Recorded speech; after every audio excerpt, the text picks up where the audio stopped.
नमस्ते नेपाल अनलाइन स्कुलमा स्वागत छ। आज हामी Verb+To को कुरा गर्दैछौँ। verb र to लागेपछि के हुन्छ, यसमा चाहिँ कुन कुन verbहरू लाग्छ to सँग आउने अनि कसरी युज हुन्छ भन्ने कुरा हामी गर्दैछौँ। अब फर्स्टमा के छ भन्दाखेरि अब केही verbहरू छन् जुन चाहिँ to सँग आउने है, तिनीहरू verb को नाममा लेख्न जाँदैछु। यहाँनेरि verbहरू offer, plan, manage, deserve, agree, arrange, fail, afford, refuse, hope, promise, learn, decide, forget, threaten र tempt है। यस्तो वर्डहरू पछि हामीले to को प्रयोग गर्न सक्छौँ है। जस्तै एक्जाम्पल हेरौँ। It was a long way to walk. It was a long way to walk. So we decided. अब decide पछि to. So we decided to take a taxi home. So we decided to take a taxi home. यस्तै गरी अर्को example.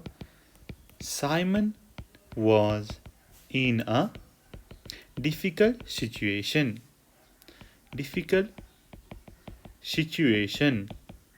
So I agreed to help him.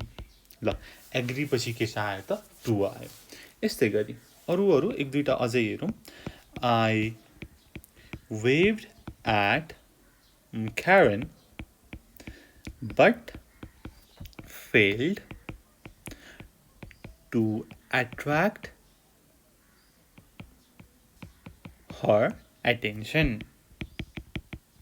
ठिक छ। अब last one.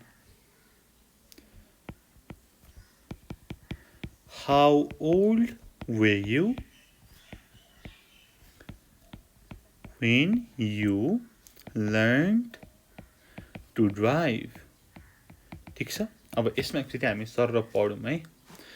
It was a long way to walk, so we decided to take a taxi home. Simon was in a difficult situation, so I agreed to help him. I waved at Karen but failed to attract her attention. How old were you when you learned to drive? हो यस्तो word पछाडि चाहिँ to जोडेर तपाईले sentence बनाउन सक्नुहुन्छ भनेर मैले भने। अब नेक्स्ट वान। अब यसलाई नेगेटिभमा गर्दाखेरि के हुन्छ भन्दाखेरि the negative is not to. जस्तै एक्जाम्पल नै हेरौँ। We decided अब not to go out because of the weather. अब यस्तै गरी I promised not to be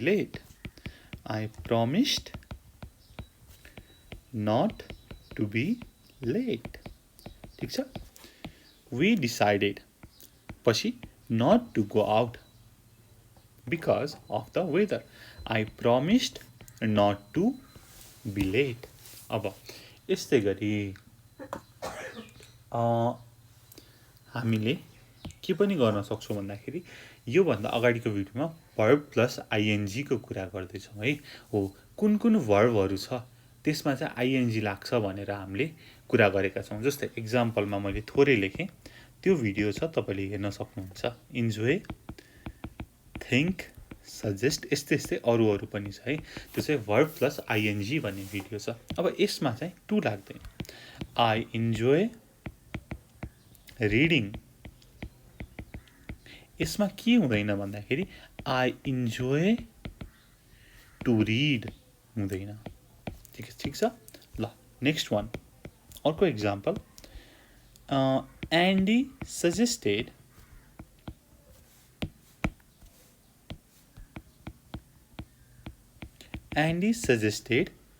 meeting for coffee. तर यहाँनिर के चाहिँ हुँदैन त Andy suggested to meet for coffee हुँदैन. हामीले verb plus ing मा कुन verbहरूसँग चाहिँ यो ing लाग्छ भन्ने कुरा गरेका थियौं. अब यहाँनिर के कुरा गर्यौं त कुन verbसँग to लाग्छ भन्ने कुरा गर्यौं है. ल यसरी यो कुरा भयो. अब यसपछि अर्को के कुरा छ भन्दाखेरि dear भन्ने जुन verb छ हामी यसमा to लगाउन नि सक्छौं without to लेख्न पनि सक्छौं. We can use this with to or without to है जुन गरे पनि हुन्छ. एक्जाम्पल दिन्छु म. I didn't dare to tell him. अथवा के पनि लेख्न सक्नुहुन्छ त I didn't dare tell him है. Both are correct. यो टु लेखे पनि तपाईलाई ठीक छ, टु नलेखे पनि ठीक छ है यसमा चाहिँ. अब तर यसको डियर को नेगेटिभ डियर नट टु को चाहिँ के हुन्छ त डियर नट टु हुँदैन है.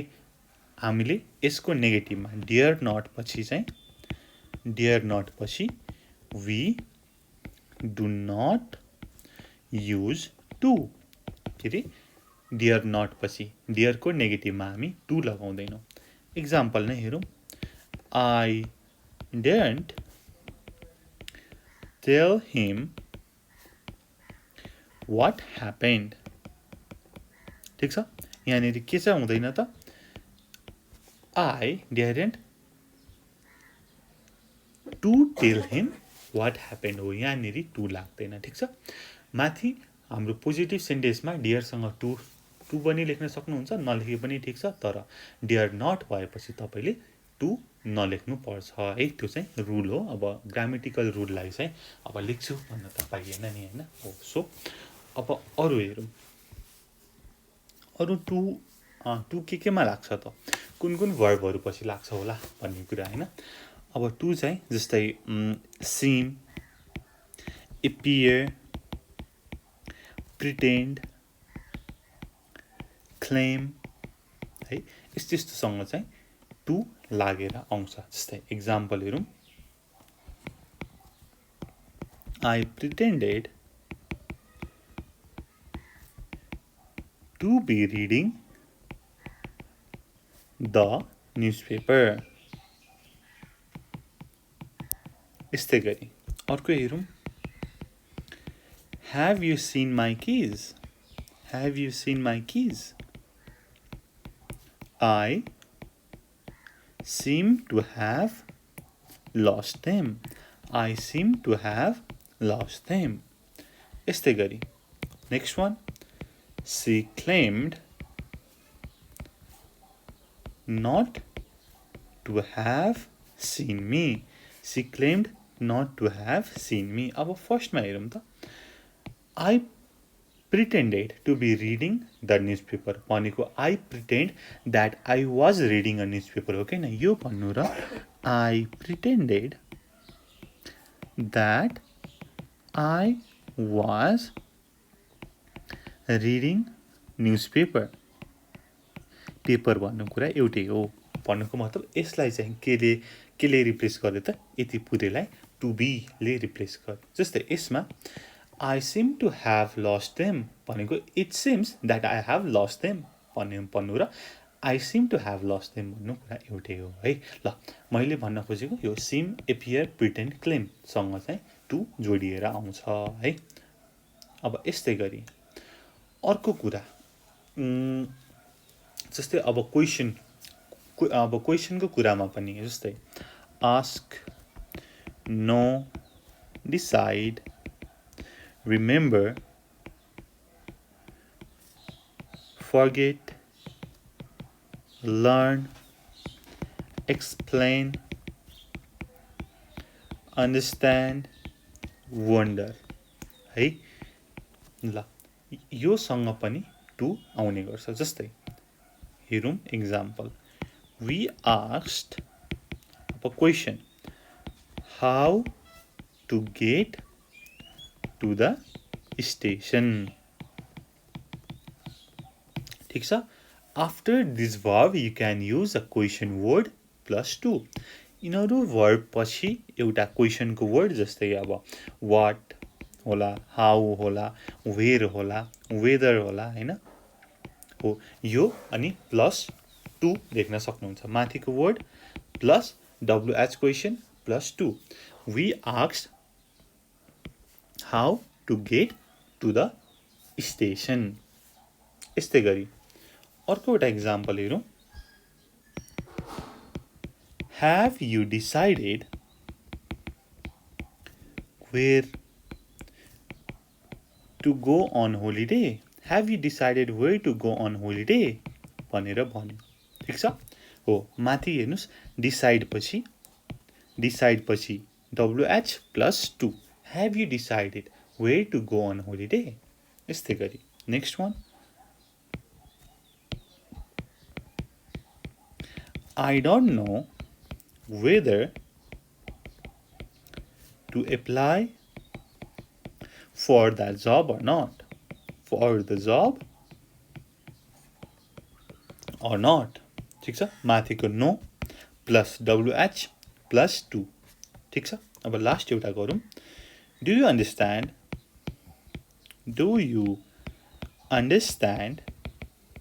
what to do? ठिक छ। ल हामीले अब जान्नुपर्ने कुरामा एकचोटि सर र हामीले चाहिँ दिमागमा राख्नु पर्यो, यो वर्ड आयो भने चाहिँ टु युज हुन्छ है भनेर चाहिँ जान्नु पर्यो है। त्यति जान्नुभयो भने यसको एक्सर्साइज गर्न पनि सजिलो हुन्छ अनि पछि इम्प्लिमेन्ट गर्न पनि सजिलो हुन्छ। ठिक छ। अब अर्को एउटा सानो कुरा छ, त्यति भनेर चाहिँ हामी यो भिडियो सक्छौँ है त। ल जस्तै show, tell, ask, advise, teach somebody what, how, where to do something है त। यो कुरा बुझ्नु पर्यो, यो यहाँनिरबाट कन्टिन्यू है यो। ल अब यो एक्जाम्पलबाटै जाउँ न, can somebody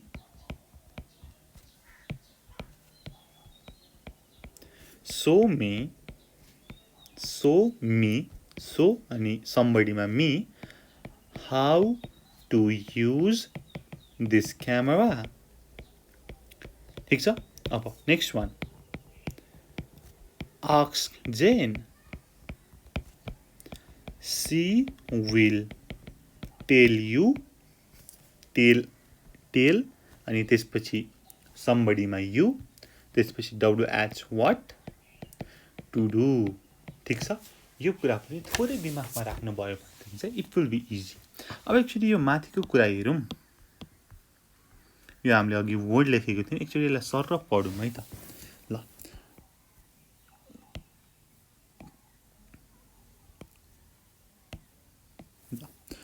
offer, plan, manage, deserve, agree, arrange, fail, afford, refuse, hope, promise, learn, decide, forget, threaten अनि tend है। यति कुरा बुझ्नुभयो भने verb+to को चाहिँ कुरा बुझिन्छ है। ल हामीले अब यसमा बुझ्नुपर्ने त्यस्तो धेरै कुरा त छैन, कुन चाहिँसँग के आउँछ त, अनि त्यसपछि हाम्रो verb+ing को भिडियो हेरेर कुन चाहिँ verb इन्जोय, थिङ्क, सजेस्ट पछि अरू थुप्रै कुरा गरेका थियौँ र त्यसको एक्सर्साइजमा पनि हेरेका थियौँ हो। तिनीहरूसँग चाहिँ यो आइएनजी आउने भयो, टु आउँदैन भनेर पनि हेर्नु पर्यो है। त्यति थोरै सम्झिनु भयो भनेदेखि चाहिँ तपाईँलाई पछि केही यसकै बारेमा अब करेक्ट ग्रामेटिकल रुल हालेर चाहिँ अब सेन्टेन्सहरू बनाउनलाई धेरै युज हुन्छ है। ल त्यति भन्दै thank you so much for watching. यसको अब एक्सर्साइजको भिडियो पनि हेरिदिनु होला। Keep learning. Until next time, goodbye. Jai Chandra Surya. Peace.